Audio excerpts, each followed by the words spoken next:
한때 넷플릭스에서 인기를 끌었던 일본인 한 분이 있습니다. 이름하여 곤도 마리에라는 분입니다. 줄여서 곤마리라고도 부르더라고요. 원래 이분이 일본에서 그 정리의 여왕으로 되게 유명하신 분인데 넷플릭스에 이렇게 그 방송을 타면서 전 세계적으로 알려지게 되셨고요. 특별히 이분의 그 정리법이 미국에서 좀 센세이션을 일으켰어요. 그래서 굉장히 초청도 받아서 움직이고 활발하게 활동했던 분인데 우리 주변에 사실은 정리정돈 꽤 하는 분들이 있거든요. 또 자칭 전문가라고 하는 분들도 있어요. 그런데 왜 이 곤도 마리에가 유독 이렇게 인기를 끌었을까? 이 사람만의 특별한 점이 있는데요. 바로 정리법에 있습니다. 정리법. 그녀가 말하는 정리란 단순히 정리 수납하는 정도가 아니라 정리는 곧 버리는 거라는 거예요. 우리는 정리 그러면 치우는 거잖아요. 눈에 안 보이게 어딘가에 넣어두는 거잖아요. 그런데 그분 말은 그렇게 하는 거는 별로 소용이 없다는 거예요. 결국은 다 다시 밖으로 나오게 되어 있고 정리란 버리는 거예요. 그런데 우리도 버려보면 알지만 참 버리기 어려워요. 다른 사람 거는 버리지만 내 거는 못 버리겠어요. 저도 우리 집사람 거는 잘 버립니다. 근데 제 책은 못 버리겠어요. 왜냐하면 언젠가 볼 것 같으니까. 그래서 항상 버리려고 하지만 나중에 입을 것 같은데, 나중에 쓸 것 같은데. 그런데 이분의 이제 방송을 보니까 독특한 게 뭐냐면 어떻게 버리냐 방법이 있어요. 일명 설레지 않으면 버려라요.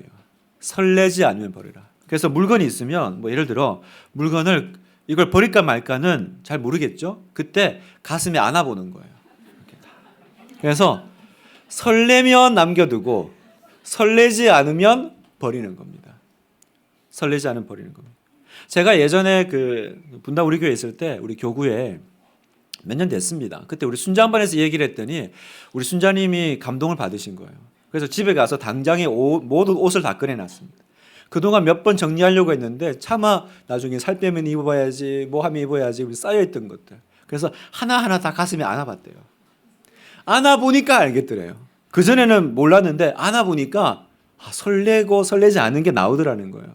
그래서 설레지 않은 것들을 정리했더니 이만한 그 쓰레기 봉투 큰 거에다가 한 2자루가 나왔대요. 그래서 그 아름다운 가게에 기증을 했다. 그런 얘기 하시더라고요. 이번 그 추석 연휴에 여러분도 한번 시도해 보시기를 바랍니다. 다 이렇게 안아보시면 그 표현이 스파크 조이라고 해요. 그러니까 기쁨이 이렇게 스파크, 불꽃이 튀면 이제 남겨두는 거고요. 아무 설레지 않으면 버리면 됩니다. 그렇다고 아내를 안아보고 이렇게 설레지 않아 이런 이상한 소리 하는 남편들은 본인이 부지불식간이 정리될 수 있다는 걸 기억하셔야 돼요. 제가 왜 이야기를 설교 초대해 드리냐면 정리도 정리지만 그 이후의 변화 때문입니다. 많은 경험자들이요 정리한 다음에 공통적으로 하는 이야기가 뭐냐면 쓸데없는 물건을 정리하고 버리면서 집도 깨끗해졌지만 더 중요한 건 깨달았대요. 내가 그동안 물건 지키는 사람으로 살았구나. 내가 물건을 사용하는 사람이 돼야 되는데 그냥 약간 우리 집이 창고가 되고 나는 창고지기 같이 살고 있더라는 거예요. 그래서 그 물건의 에너지를 많이 지키는 데 많이 쓰다가 내가 이제 정리하고 나서는 이제는 나의 에너지를 인생의 가치 있는 것에 이렇게 집중할 수 있게 되었다라는 거예요. 이게 정리가 주는 진짜 힘이라는 거예요. 깨끗해지는 것이 아니라 내가 쓸데없는 걸 정리하니까 남는 에너지를 진짜 내 인생에 중요한데 쓸 수 있게 되더라라는 것입니다. 여러분 이게 굉장히 중요한 포인트예요.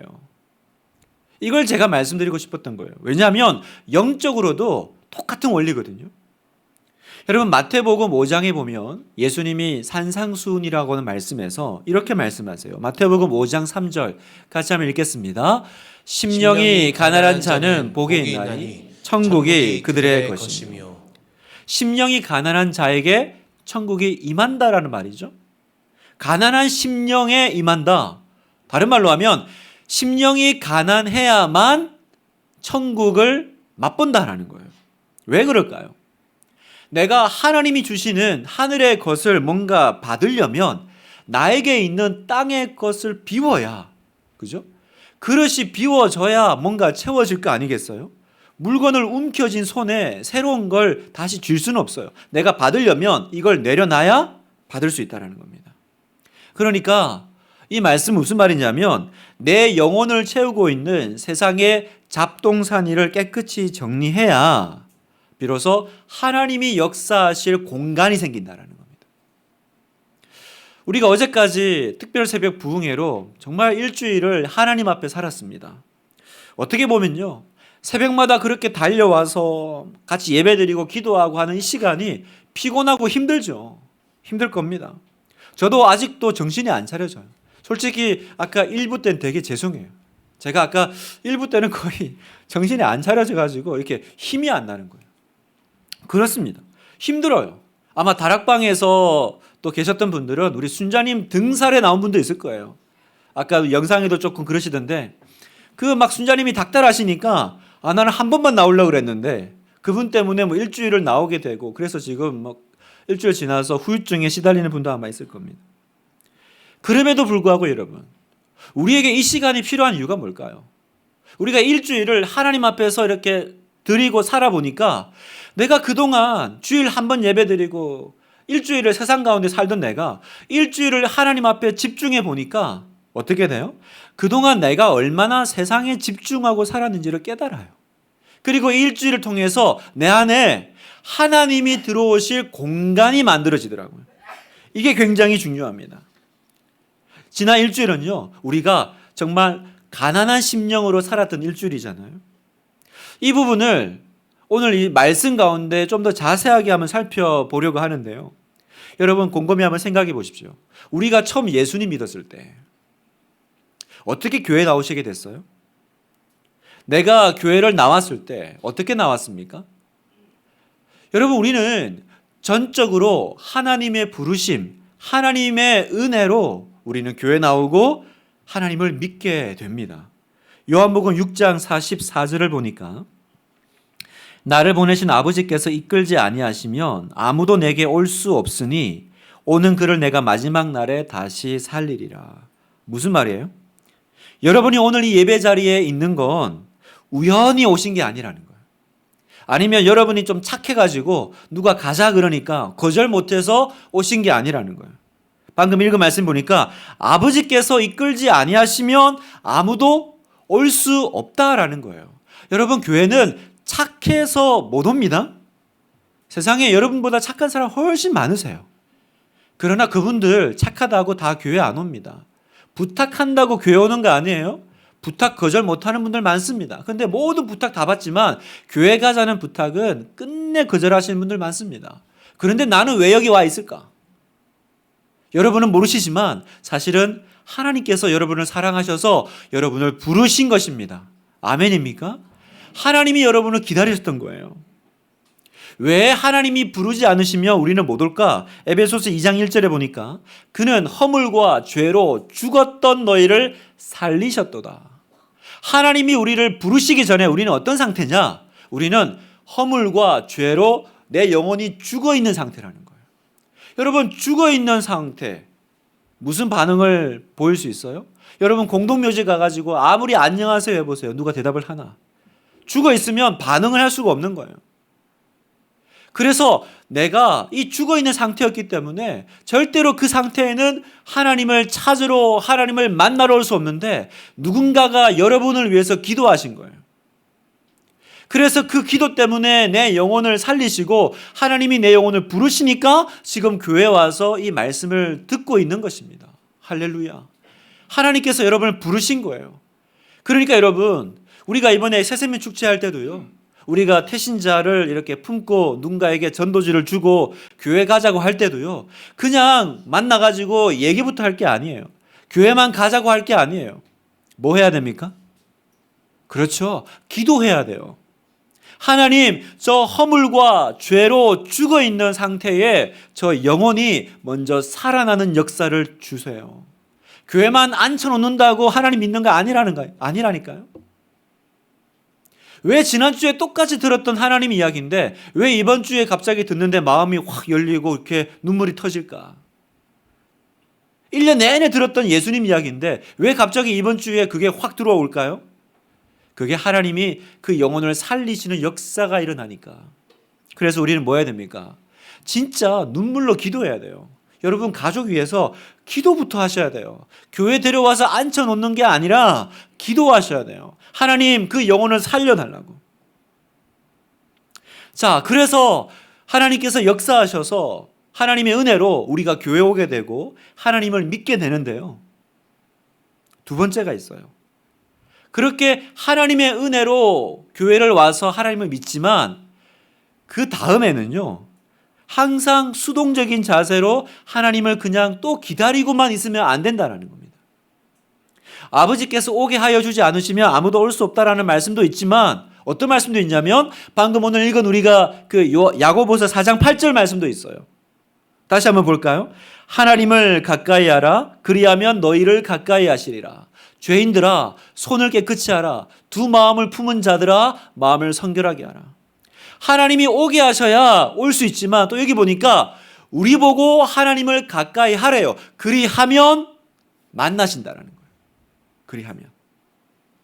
여러분 언뜻 보면 하나님을 가까이 하라 이러니까 마치 교회 안 다니는 사람한테 불신자들한테 이렇게 오라고 말하는 얘기처럼 들려요. 또 여기 뭐 죄인들아 이러니까 그렇지 죄인들이면 교회 밖에 있는 사람들이지. 아니에요 여러분. 여기서 말하는 죄인은 지옥 가기로 작정된 죄인들을 말하는 게 아니라 하나님 백성이지만 교회 다니지만 여전히 죄 짓는 사람들한테 얘기하는 거예요. 언제까지 계속 하나님 믿는다고 하면서 그 죄 가운데 살래? 두 마음을 품은 자들아. 여러분 세상 사람들은 두 마음이 없어요. 한 마음밖에 없어요. 세상밖에 없습니다. 두 마음은 교회 다니는 사람이 두 마음이죠. 하나님 마음도 있고 세상 마음도 있고 그 사이에서 갈등하는 거예요. 갈팡질팡. 그 마음에 대해서 하나님이 정리하라고 하시는 겁니다. 그래서 어떻게 정리해요? 손을 깨끗이 하고 마음을 성결케 하고. 무슨 말입니까? 손은 밖에 나와 있는 거잖아요. 마음은 내면이잖아요. 그러니까 겉과 속이 같게 그렇게 거룩하고 성결하게 살라. 누구한테요? 당연히 불신자가 아니라 예수 믿는 사람에게, 우리에게, 여러분에게 지금 말씀하시는 겁니다. 정리하면 하나님을 가까이 하라 이 말은 교회 안 다니는 사람 보고 교회 오라 그 얘기가 아니라 여러분 보고 지금 하나님께 날마다 나아오라고 말씀하시고 초대하시는 주님의 음성이라는 거예요.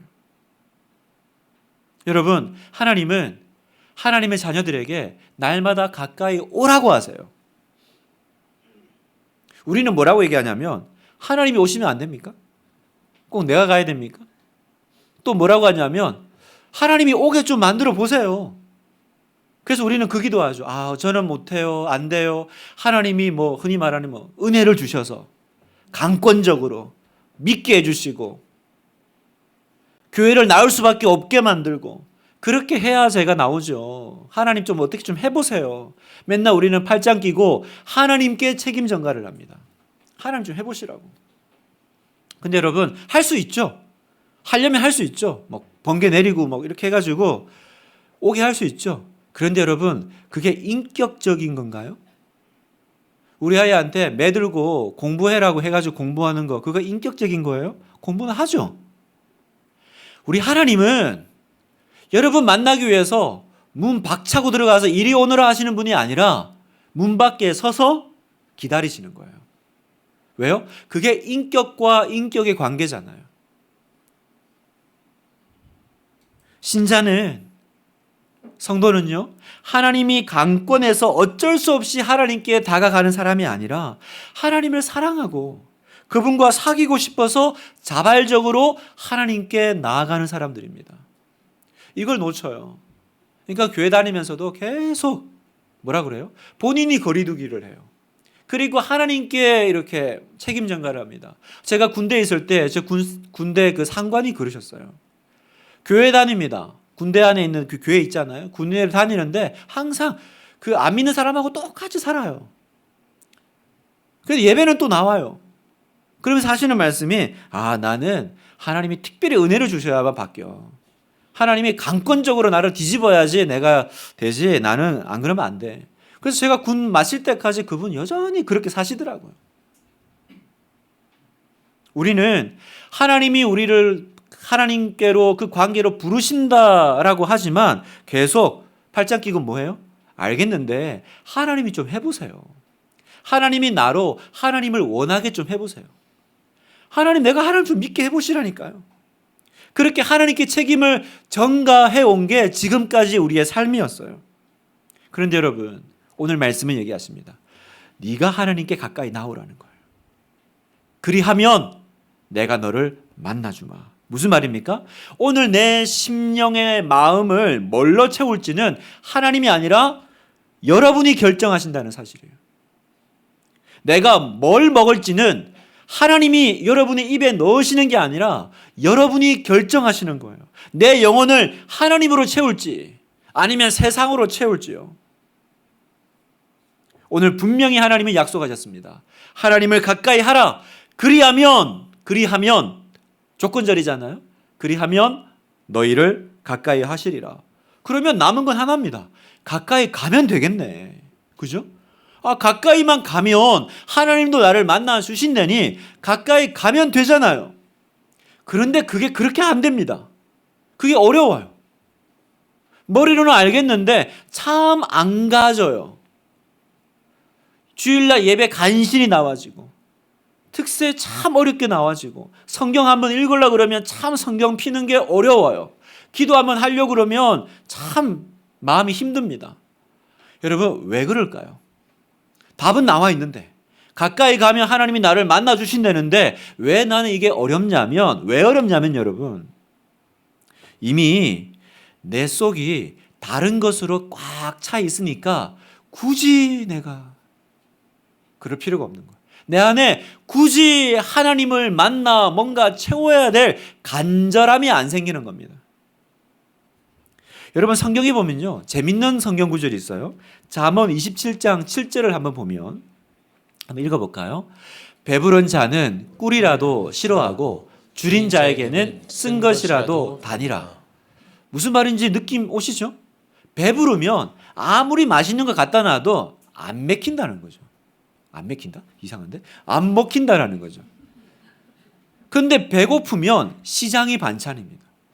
쓴 거다도 배고프면 다 맛있게 먹어요. 우리가 농담 삼아 밥배 따로 있고 간식배 따로 있고 그래서 이것도 먹고 저것도 다 먹으려고 만든 말이긴 합니다만 사실은 간식 먹으면요 밥 먹기 쉽지 않아요. 여러분. 우리 애들 밥 먹기 전에 과일이나 과자나 이런 거 안 주잖아요. 왜냐하면 그런 거 먹어버리면 이미 배 불러버려요. 입이 닳아져요. 그래서 밥을 안 먹는 겁니다. 허기가 가셔버리는 거죠. 여러분, 우리 영혼도 동일해요. 우리의 영혼을 하나님 말고 세상 것으로 채우잖아요. 그러면 그 영혼에 더 이상 뭔가 하나님의 것이 들어오지 않아요. 왜요? 내 영혼의 허기는 어쨌든 채워진 거예요. 밥을 먹든 간식을 먹든 어쨌든 먹으면 허기는 가셔요. 그러니까 앞에 아무리 좋은 걸 갖다 놔도 더 이상 못 먹겠는 거죠. 여러분, 여기에 마귀의 고도의 전략이 있습니다. 예전에는 옛날처럼 마귀가 뭡니까? 고난 주고 핍박하고 환난 주고 안 그럽니다. 대신 우리 주변에 스마트폰, 또 핸드폰 게임, 유튜브, 넷플릭스, 각종 미디어, 운동, 스포츠 이런 걸 갖다 둬요. 그래서 우리는 틈만 나면 그걸 들여다봅니다. 시간만 나면 봅니다. 그리고 그걸로 내 영혼의 배를 채워요. 그러니까 그걸로 배가 차니까 굳이 내가 하나님으로 뭔가 이렇게 찾고 하나님으로 채워야 될 갈증이 허기가 안 생기는 거예요. 더 나쁜 건 뭔지 아세요? 내 영혼의 배만 채울 뿐만 아니라 그 채우면서 에너지는 또 뺏어가요. 우리 성도님들은 되게 공감하실 거예요. 밖에서 이렇게 끝나고 일 끝나고 집에 이제 들어올 때 되게 문 앞에서 한참 서 있지 않아요? 들어가긴 들어가야 되는데 또 들어가면 이제 또 이 에너지를 써야 되니까 또 애들 놀아줘야 되죠. 또 요구하는 게 있으니까 심호흡을 크게 합니다. 문 앞에 서서 주여 은혜를 주시옵소서. 할 수 있거든이 무슨 말이냐 이러면서 이제 막 들어가요. 내가 오늘은 진짜 짜증 안 내야겠다. 내가 가서 애들이랑 반드시 1시간 이상 놀아주고 아내랑 얼굴 보면서 대화하고 이렇게 해야지. 하지만 들어가면 소파로 슉 이렇게 거의 이렇게 시체같이 왜 눕습니까? 안 돼요. 아무리 문 앞에서 오늘은 내가 승리하리라, 내가 반드시 우리 가족들하고 시간 안 될걸요? 왜 안 되는 줄 아세요? 하루 종일 이미 내가 모든 매스미디어에 내 에너지를 다 빼앗긴 거예요. 에너지 관리가 안 된 겁니다.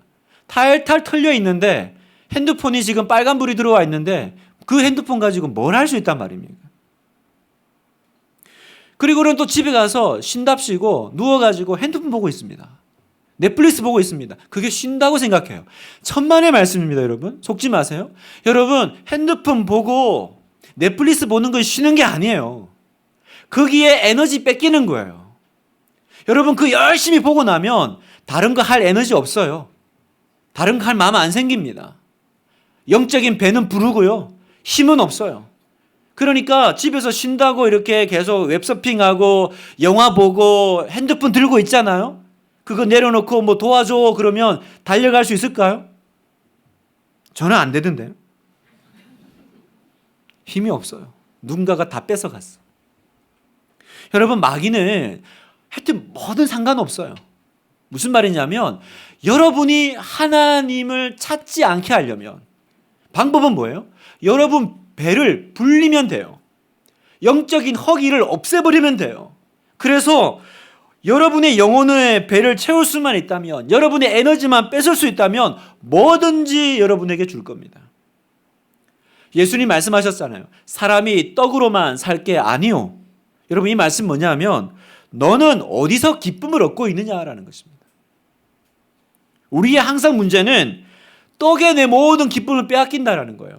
떡이 필요하죠. 그러니까 우리가 먹고 살려면 필요한 것들이 있죠. 떡으로만 살 것이 아니요라는 말은 예수님이 떡 부정하시는 게 아니에요. 문제는 떡에 내 모든 기쁨과 마음이 다가 있는 게 이상한 거라는 거죠. 전에도 얘기했지만 요즘 여행 얼마나 좋아합니까? 해외여행 얼마나 좋아하십니까? 해외여행이 죄입니까? 여행 다니는 게 죄입니까? 죄가 아니죠. 그건 너무 좋은 거잖아요. 그런데 나는 여행 못 가면 죽어. 그건 이상한 거라는 거예요. 나는 여행 가려고 돈 벌어. 나는 이번에는 어느 나라야. 그거 가려고 내 1년의 스케줄을 다 거기에 맞춰 살아. 그건 이상한 거라는 거예요. 왜요? 그 여행의 모든 에너지를 다 소비되니까 정작 영적인 것에는 이제 입맛이 돌지 않아요. 그러면서도 얘기합니다. 요즘 왜 이렇게 예배에 은혜가 없을까? 이상하죠? 왜냐하면 이미 배 부른 거예요. 세상에서 다른 것으로 배 불러 있으니까 내가 하나님에 대해서는 목마르지도 배고프지도 않은 상태. 여러분, 정크푸드 먹어도 배 불러요.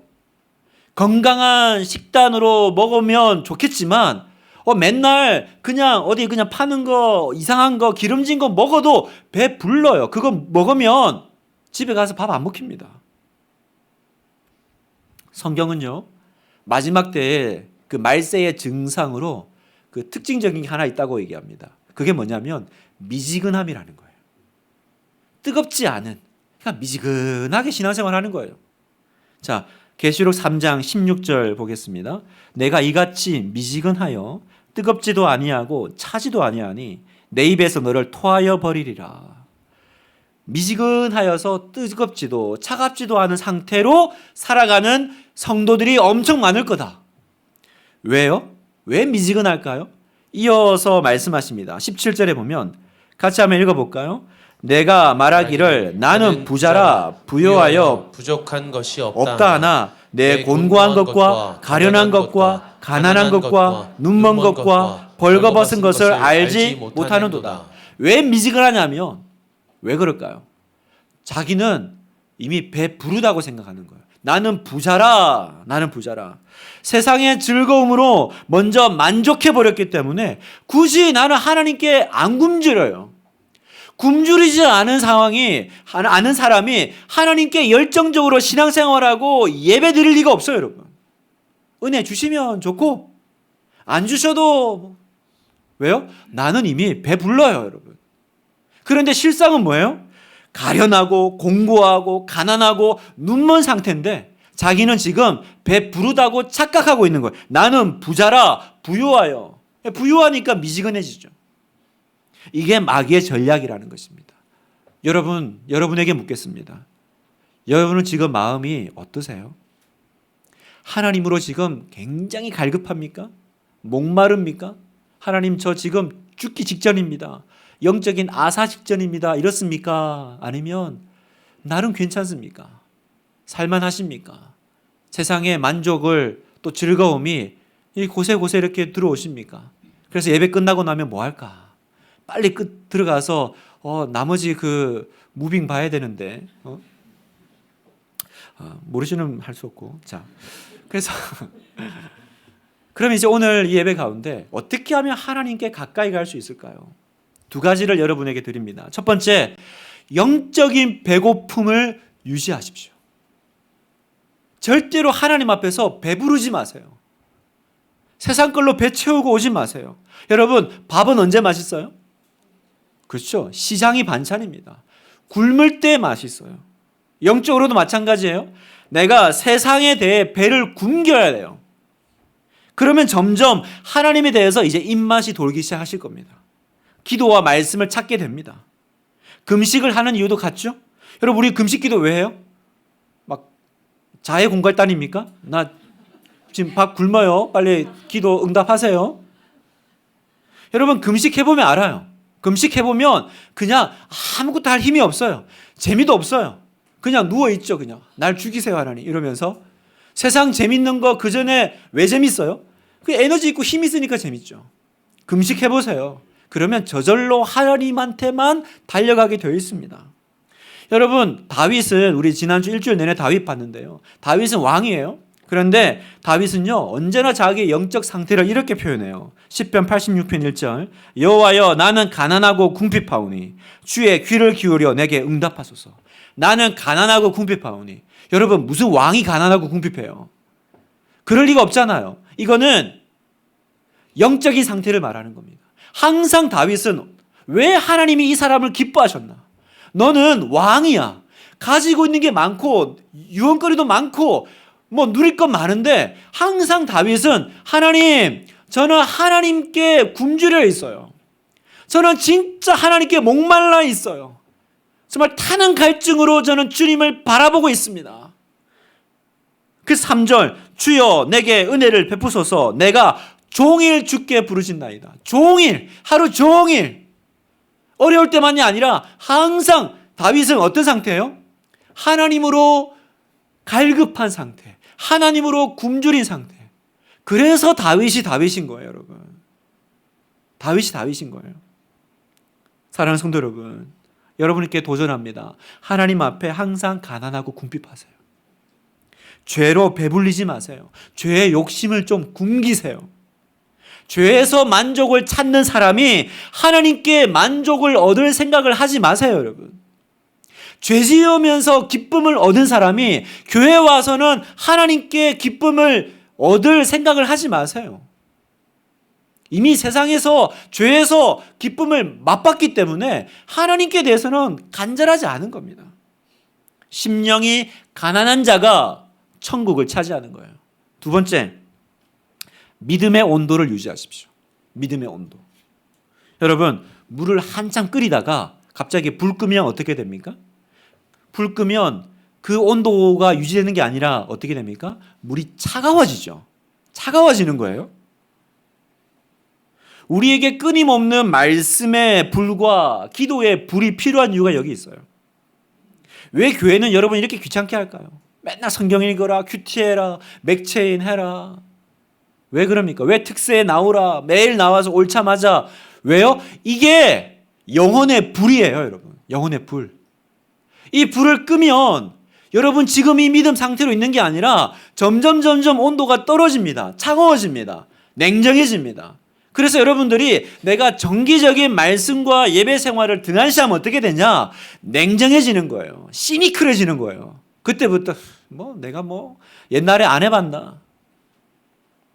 여러분, 언제부터 성도가 타락하느냐? 주일날 예배 안 나올 때부터 타락하는 게 아니에요. 내가 말씀 안 읽고 기도 소홀히 하는, 그러니까 내 영혼의 가스레인지 불을 탁 끄는 그 순간부터. 막 껐으니까 뜨거워 보일 거예요. 그러나 그건 시간 문제입니다. 끄는 순간부터 타락은 시작되는 거예요. 자연스럽게 어떻게 됩니까? 영적인 것에 점점 재미가 없어요. 교회가 재미가 없어요. 옛날에는 교회 가는 게 제일 좋았는데, 옛날에는 예배 드리는 게 제일 좋았는데 요즘은 재미가 없어요.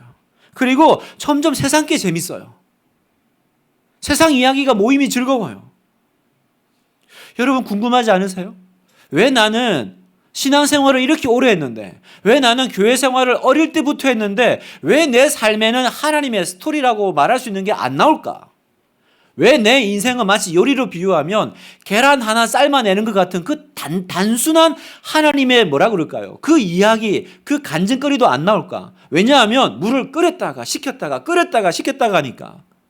여러분 밥을 하는데 계속 끓으면 김 빼고 그럼 어떻게 돼요? 죽도 밥도 안 되는 거죠. 여러분, 예배의 지속력이 중요한 게 여기 있어요. 마치 밥 같은 겁니다. 여러분, 밥을 입맛 돌 때만 먹으면 건강 잃는 겁니다. 밥은 그냥 정기적으로 지속적으로 그걸 먹어줘야 맛있든 맛없든, 그죠? 그게 밥이잖아요. 그래서 예배가 계속 내가 매주일 드려지는 거, 그리고 주중 예배. 여러분, 주중 예배 왜 안 드리세요? 수요 예배 왜 안 나오세요, 여러분? 주일 예배, 그리고 그 온도가 떨어지지 않게 하기 위해서 수요 예배. 여러분, 이건 뭐 약간 번외 얘기이긴 하지만 금요 기도회보다 수요 예배가 더 중요한 거예요. 여러분, 금요는 기도회예요. 수요는 예배입니다. 수요 예배고요. 금요 기도회예요. 그래서 수요 예배는 공예배예요. 추석 때 금요 기도회는 쉬어도요, 추석 때 수요 예배는 안 쉬어요. 그래서 왜? 예배 생활이에요. 왜 이걸 만들어 놨을까요? 왜 교회는 주중에도 왜냐하면 그 온도가 떨어지니까. 주일 지나고 나면 3일째 되면 그 믿음의 온도가 떨어지니까. 그리고 우리에게는 이 믿음의 온도를 유지할 사람들이 필요해요. 여러분, 캠핑 가서 요리해 보셨잖아요. 잘 타던 장작불도 탁 들어가지고 풀밭에 던져놔 보세요. 금방 꺼져요. 그러나 젖은 낙엽 같은 그 장작도요, 잘 타고 있는 그 화로에 넣어 놓으면 조만간 습기 날아가고 불 붙습니다. 여러분, 우리에게 이 함께 여러분, 혼자서 예배 드리는데 저는 성령의 불 받았다는 사람, 글쎄요, 뭐 사도 바울 정도 아니면 쉽지 않을걸요. 여러분, 신앙생활은 절대로 혼자 안 되는 겁니다. 여러분, 교회에 외로운 늑대 같은 신앙생활을 하면 안 돼요. 히브리서 10장 25절 같이 읽겠습니다. 모이기를 패하는 어떤 사람들의 습관과 같이 하지 말고 오직 권하여 그날이 가까움을 볼수록 더욱 그리하자. 그날이 가까움을 볼수록, 내가 하나님을 만나는, 예수님 만나는 날이 가까울수록 뭐 해야 돼요? 더 우리는 모이기를 힘써요. 모이기를 패하는 사람들처럼 하지 말고, 이제는 여러분, 내 주변에 내 믿음의 온도를 떨어뜨리는 사람들이 있어요. 만나고 나면 온도를 확 떨어뜨리는 사람들이 있고 장소가 있습니다. 여러분, 그걸 멀리 하셔야 돼요. 내가 이 믿음의 온도 떨어질까 봐 되게 조심하셔야 돼요. 옛날에 우리 어머님들 그 연탄 피우면서 할 때, 지금 보일러 말고 그 연탄 불 꺼질까 봐, 연탄을 모르시나 봐요. 연탄 불 꺼질까 봐 얼마나 노심초사하세요? 내 불을 꺼뜨리는 사람들이 있단 말입니다. 어떤 사람들이냐? 고린도전서 5장 11절에 보면, 이제 내가 너희에게 쓴 것은 만일 어떤 형제라 일컫는 자가 음행하거나 탐욕을 부리거나 우상숭배를 하거나 모욕하거나 술 취하거나 속여 빼앗거든 그런 사람들하고는 사귀지도 말고 그런 자와는 함께 먹지도 말라 하매라. 사귀지도 말고 먹지도 말라. 왜요? 그렇게 어울려 있으면 믿음 다 떨어지는 거예요. 온도가 떨어지는 겁니다. 말씀을 마무리하려고 하는데요. 여러분, 돌아온 탕자 이야기 아시죠? 여러분, 돌아온 탕자에서 누가 돌아와요? 아버지가 돌아옵니까? 아들이 돌아옵니까? 제목이 돌아온 탕자라고요, 여러분. 제목 질문 안에 답이 있는데 왜 말을 안 했어요? 돌아온 탕자는 탕자가 돌아오는 거죠. 아버지가 돌아오는 게 아닙니다. 여러분 탕자가 돌아와야 되는 거예요. 여러분 탕자가 왜 돌아오는 줄 아세요? 아버지 재산 가지고 나가 살 때는 뭐 괜찮았거든요. 그러다가 이제 자기가 배고파지니까 돌아오는데 그때도 마지막까지 못 돌아오게 하는 게 있어요. 뭐냐면 그 이제 막 가난해져 가지고 그 돼지가 먹는 쥐염 열매라고 뭐 그냥 이상한 거겠죠. 그걸 먹으면서 사는 거예요. 여러분 그거 먹으니까 살만은 해요. 죽지는 않겠어. 허기는 채워지니까. 그러나 그건 내 음식이 아니잖아요. 아마 그랬을 거예요. 모르긴 몰라도 탕자가 벌떡 일어나가지고 이게 내 음식이야? 그러면서 쥐염 열매를 바닥에 팍 던지면서 나 아버지 집에 돌아갈래. 그때가 돌아오는 거예요, 여러분. 오늘도 마귀는요, 여러분 손에 자 죽지는 않아. 쥐염 열매 뭡니까? 하여튼 뭘 쥐어줘요. 그러면 나는 그거 먹으면서 하나님께 안 돌아오는 거예요. 왜? 살만한 거예요. 먹을만한 거죠. 그런 우리에게 주님 말씀하십니다. 이사야 55장 오라 너희 모든 목마른 자들아 물로 나오라 돈 없는 자도 오라 너희는 와서 사 먹되 돈 없이 값 없이 와서 포도주와 젖을 사라 너희가 어찌하여 양식이 아닌 것을 위하여 은을 달아주며 배부르게 하지 못할 것을 위하여 수고하느냐 내게 듣고 들을지어다 그리하면 너희가 좋은 것을 먹을 것이며 너희 자신들이 기름진 것으로 즐거움을 얻으리라 너희는 귀를 기울이고 내게로 나와 들으라 그리하면 너희의 영혼이 살리라 아멘 아멘. 이 주님의 간절한 이 아버지의 간절한 외침이 들립니까? 도대체 어디 가서 뭐 먹고 살고 있니? 너희가 먹을 건 여기 있는데 내가 이걸 준비하고 있는데 어디 가서 배를 불려 와가지고 입맛이 안 돈다며 아 저 밥 먹기 싫어요 엄마. 여러분 세상으로 너무 바쁜 것도요 영적으로 정크푸드 먹고 있는 거예요. 이렇게 먹으면 배는 부른데 건강하지 않은 거죠. 그러다가 탈나고 병나는 것처럼 여러분 우리가 지금까지 그렇게 살았다는 것입니다. 이제 특세가 끝났습니다. 뭐 할까요? 내년 특세 때 만나요 여러분? 제가 이번 특세 은혜로 1년 살다가 오겠습니다. 그럴 겁니까? 언제나 우리의 영혼은요 항상 더 주님께 갈망하기를 갈급하고 하나님 더 원합니다. 더 원합니다. 채워주세요. 제가 갈급하고 목마릅니다. 시편 107편 9절을 마지막으로 읽겠습니다. 시작. 그가 사모하는 영혼에게 만족을 주시며 줄인 영혼에게 좋은 것을 채워주심이로다. 누구에게요? 사모하는 영혼. 누구에게요? 줄인 영혼. 하나님으로 배고픈 영혼. 하나님으로 배고픈 인생 되기를 주님의 이름으로 축원합니다. 여러분 하나님으로 배고프세요. 항상 주님 제가 너무 주님으로 갈급합니다. 배 잔뜩 불러가지고 세상에서 그리고 주일 예배 오지 마세요. 그러면서 왜 예배가 은혜롭지 않나? 아니요. 일주일 내내 하나님으로 배고파하다가 여기 와서 하나님이 주신 밥 먹자고요.